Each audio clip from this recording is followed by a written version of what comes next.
WCBI News at 10 starts now. Some good news out of Monroe County. Good evening and thank you for joining us. I'm Riley Livingston. A missing Monroe County teen has been found safe. Monroe County Sheriff Cecil Cantrell says 13-year-old Iana Marley Randall was found in Gonzales, Louisiana. According to Aberdeen Police Chief Henry Randall, she was found with Ronald LaChalet at a home on Meadow Street. Investigators pinged Iana's Randall's phone, leading them to her location. Law enforcement believed the two met on the internet. This is an ongoing investigation. Two East Mississippi counties hit hard by Thursday night storms now begin the long road to recovery. The governor has now declared a state of emergency for Neshoba and Scott counties after they were hit. In Neshoba County, 81-year-old Ronald Moreland of Newton died when a tree fell on his car on Highway 15 South. Now many residents in the county are dealing with damage to their homes and trying to figure out what comes next. Ashley Fortenberry reports. The sky turned dark just after 4 o'clock in Neshoba County Thursday. Within minutes, a storm of heavy rain and intense winds plowed through the county. It all happened pretty quick. I mean, it was here and gone within a minute. Really, it just came on so fast, blowing through these trees here, and then I see the oak tree topple down on my neighbor's house. Philadelphia resident William Arnold says he took shelter with another neighbor immediately. It wasn't long before he realized how powerful the storm was. It sounded like a train. It sounded like a train. I mean, that's what you hear a lot of times.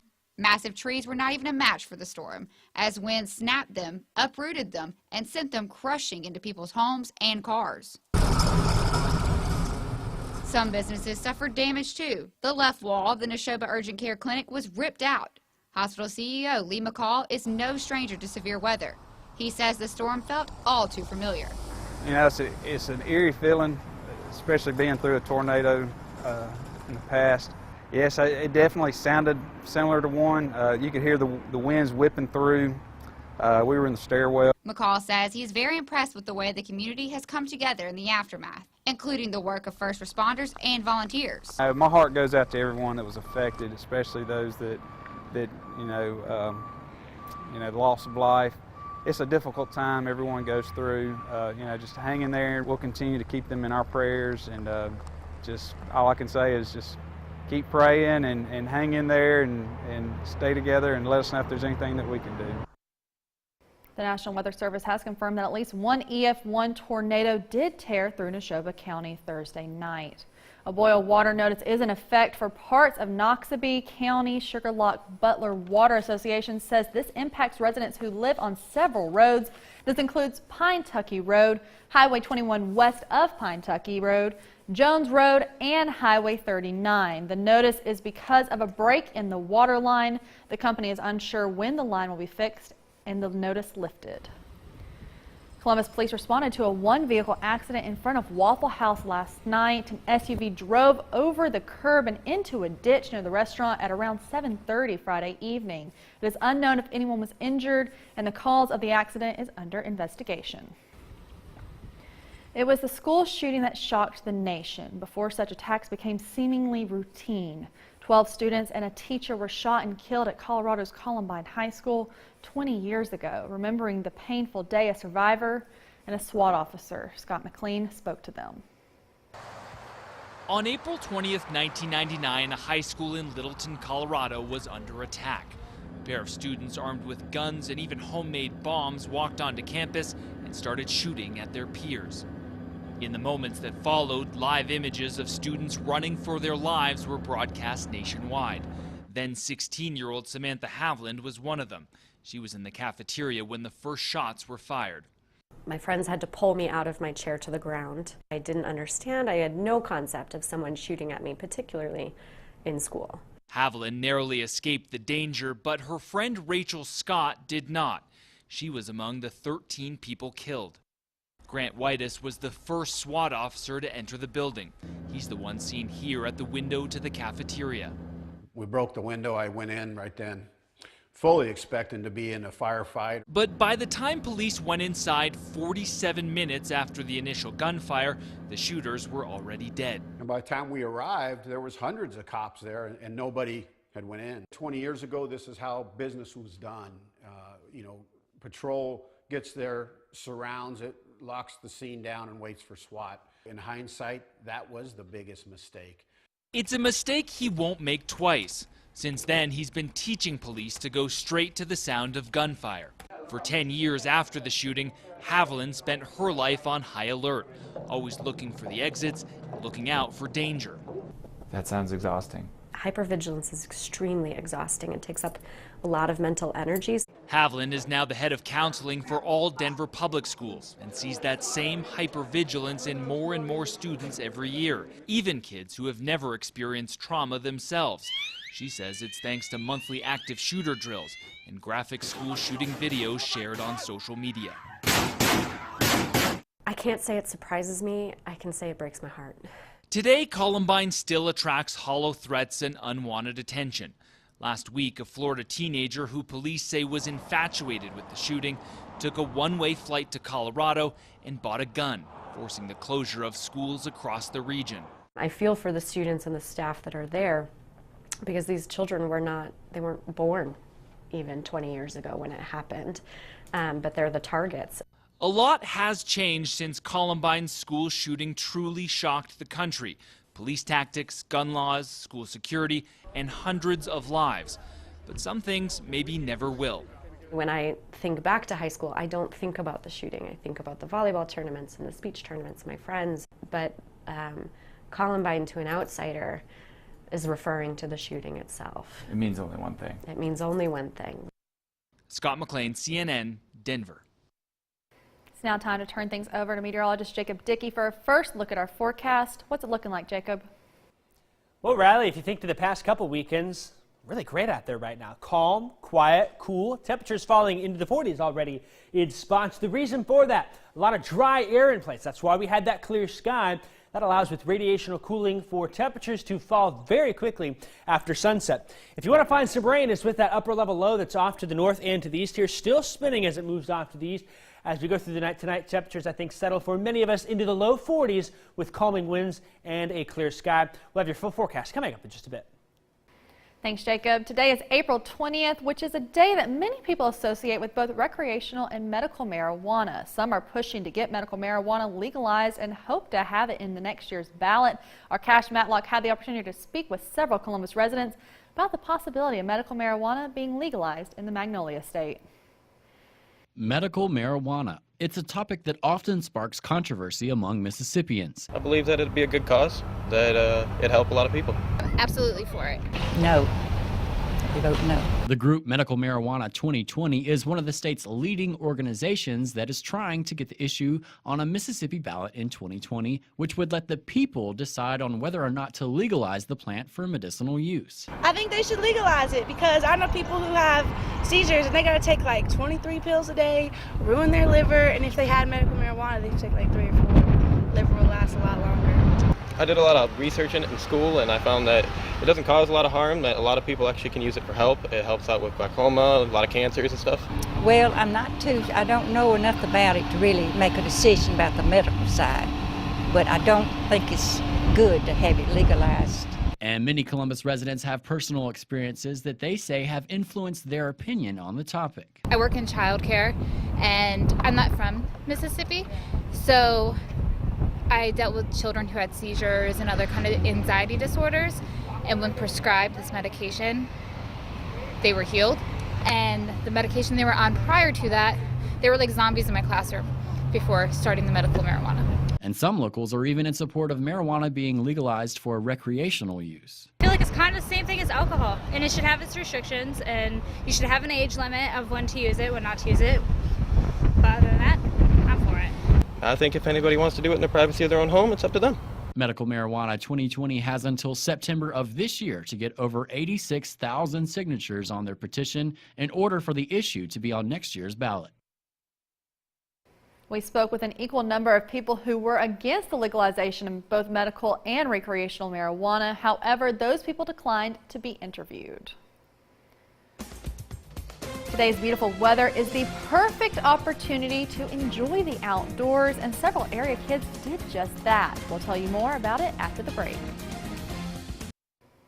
For several hours this morning, more than 100 Amory area children put away their cell phones and headed to Lake McAlpin. Chad Groening was there getting in on the action to bring us the story.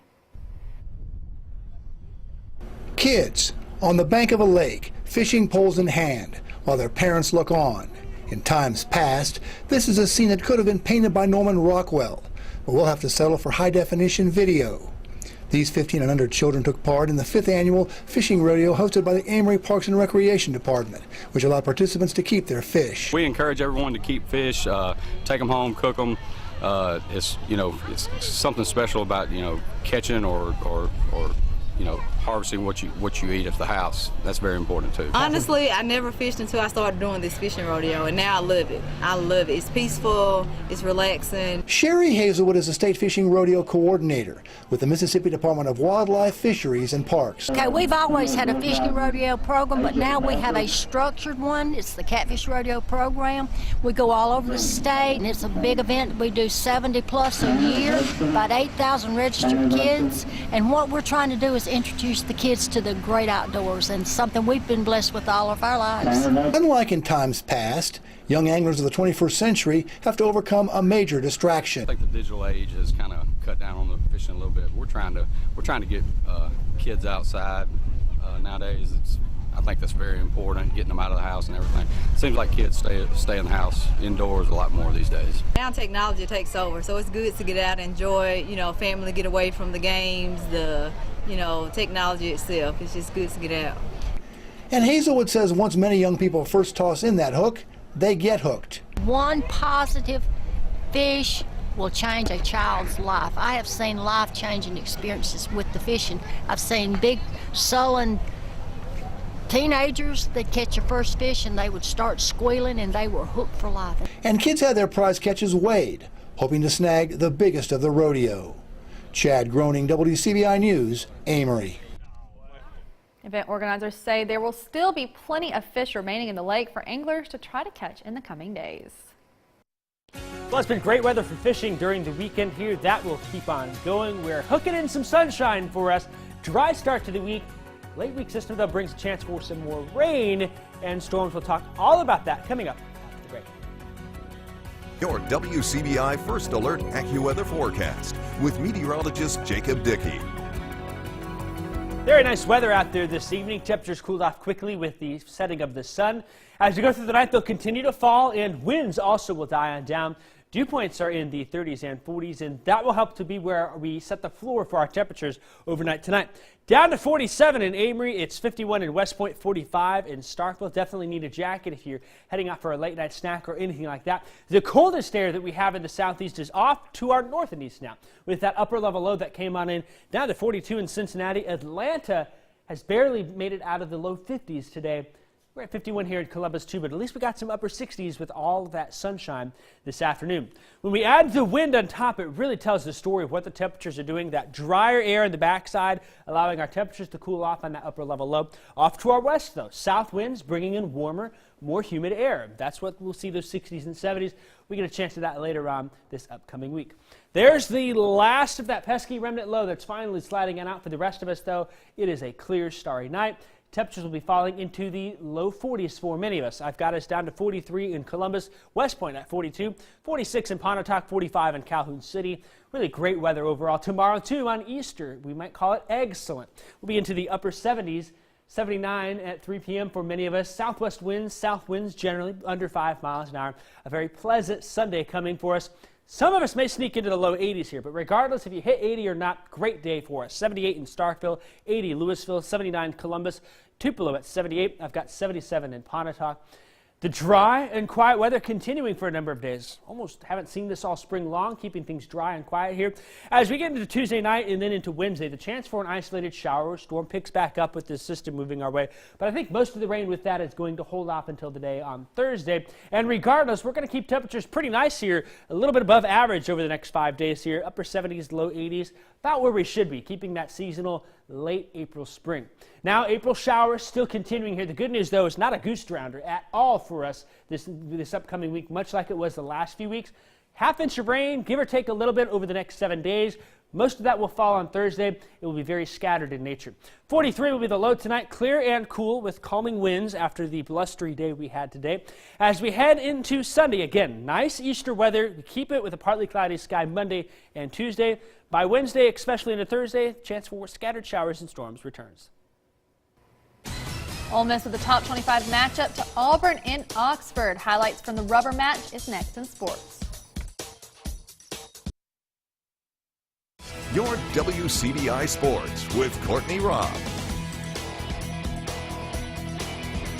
Ole Miss hosting 23rd ranked Auburn for a weekend series, and after a loss to the Tigers on Thursday, the Rebels picked up a win yesterday that tied the series up, and that means that it all came down to Game 3 in Oxford this afternoon. The Rebels and the ranked Tigers in a rubber match on this sunny Saturday, top of the 5th. Auburn leading 3-1. Brooks Fuller on the mound gets the strikeout for the first out of the inning. The Tigers still leading 3-1. Same inning, Anthony Servideo trying to get the offense rolling. Shoots one through center. Fielder's choice gets Hall out at second, but Servideo stays safe at first. Corey Kessinger sparks some life. That ball goes right over the wall. A 2-run homer for Kessinger ties the game up at 3 in the 5th, but the Tigers come back to win the game by just a pinch. Auburn comes out victorious in this one, 6-5 the final over Ole Miss, taking the series win.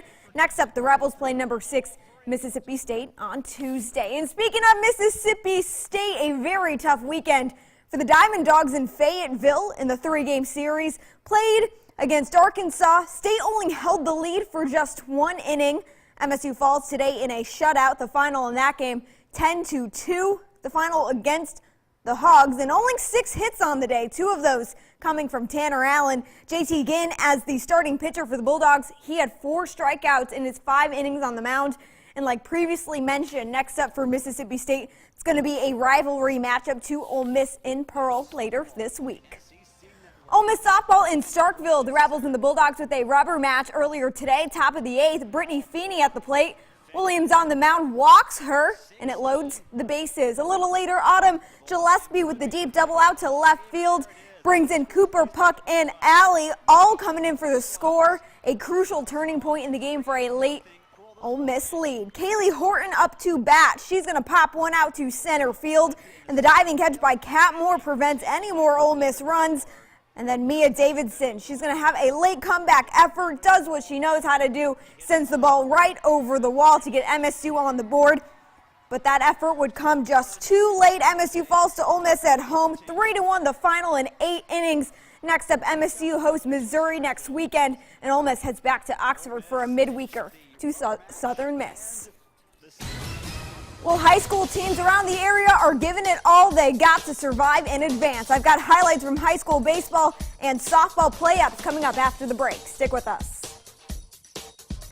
Baseball playoffs kicking off in our area. Charleston taking on Houston. Bottom of the 1st, Kevin Diaz launches one to left field. It's going to score 2 Hilltoppers and give him a double. Houston leading 2-0. That same inning, 2 outs, bases loaded. Jamie Basefield hits one to left for a base hit. That'll score another run, and Houston leading now 3-0 after just the 1st inning. Then in the 2nd, the win definitely a factor as Blaze Gunn hits one to right, but it gives the outfielder the fits and it drops. Blaze will advance to 3rd, and the Hilltoppers dominate the final, and this one's going to be Houston 15, Charleston 0. Let's head over to New Hope, where the fellows are hitting the whoa as they take on Gentry. 2nd inning, 9-0 Trojans, 2 outs. David Young smacks one up the middle for a base hit. That'll score 2 Trojans as they go up 11-0. Yes, I said that right. That same inning, Hayes Lumsden at bat gets one by 3rd. 2 more Trojans going to come in for the score, and they now go up 13-0. Hit the sheesh button, ladies and gentlemen. Then the EMCC signee Ryan McLaughlin hits a dribbler to left. 2 more Trojans scoring as McLaughlin goes to 2nd. It'd be 15-0 New Hope, and they go on to get the big win. The final in 3 innings, New Hope 17, Gentry 0. They go on to win Game 2 as well. 2 area teams facing off as Knox Peter takes on Hamilton. 4th inning, Landon Bailey pitching, Caleb Hall hitting. He hits a slap shot to no man's land in center for the base hit. And then the next batter, it's going to be Jamie D. Atkins, gets a single of his own to right field. The Lions have runners on the corners to start the 4th. And then Bailey gets called for a balk, bringing home Hall for the run, putting them up 7-0. And Hamilton, what do you know? They go on to win in 5 innings in this game. The final score is going to be Hamilton 10, Noxapater 0. Lions also winning game 2. The final score in that one, 3-2. Caledonia taking on Corinth. Bo Bates gets one by the third baseman into left for a single. And then the next batter, it's going to be Peyton McCollum. He's going to follow suit and gets one to drop in shallow left center for a base hit. And then after the runners advance bases and score off of a wild pitch, this sac fly by Cade Stacy will score another run for the Feds, tying the game up at 2. And Caledonia goes on to get the win over Corinth, just barely sneaking out that one with a 10-9 final score. Pontotoc hosting arch rival New Albany tonight at the Holler. Bottom of the first, no score. Hayden Harris hits one to right field. And the right fielder unable to make the play. It would be 1-2. Pontotoc in the lead. Later on with the score 2-0, senior Justin Carter hits one deep. The sac fly makes it 3-0 with Pontotoc in the lead. Just keep tacking on those runs. They added 2 more runs, then capped the scoring with this base hit by Bryce Deaton. 6-0 after just one. Top of the third, same score. The Bulldogs' Charlie Lott rips one down the first base line for a hit and an RBI that cut it to 6-1 Pontotoc. It'd be tied up at 9 in the 9th inning, and Pontotoc goes on to get the win, just shying by New Albany. The final 10-9, a walk-off by Bryce Deaton. Some softball action, Hernando in Starkville. Top of the second, Brienne Locke on the mound gets the easy out for the Jackets, and then following that, it'd be another hit for Hernando, but Jalea Armstead, quick for the grab, gets another out to end the inning. The offense gets rolling in the bottom of the second. A sac bunt from Kimberlyn Livingston gets Renaya Campbell into scoring position. Kyler Reeves at the plate. She knocks one out and gets Campbell home. The Jackets with its first run of the day, but they couldn't keep that offense alive. Hernando takes out Starkville 15-1. Game 2 will take place at Hernando on Monday. That's it for sports. The last look at your forecast is next. Stick with us. Riley, I used the word goose drounder earlier. Do you know what that is? I have actually never heard of it, but, you know, Listen, I'm it learning. was on the internet. We don't have any of that this week. Heavy rain, none of that. Just some scattered showers. That's good. That's good. We hope everyone has a great night, and we'll see you back here tomorrow.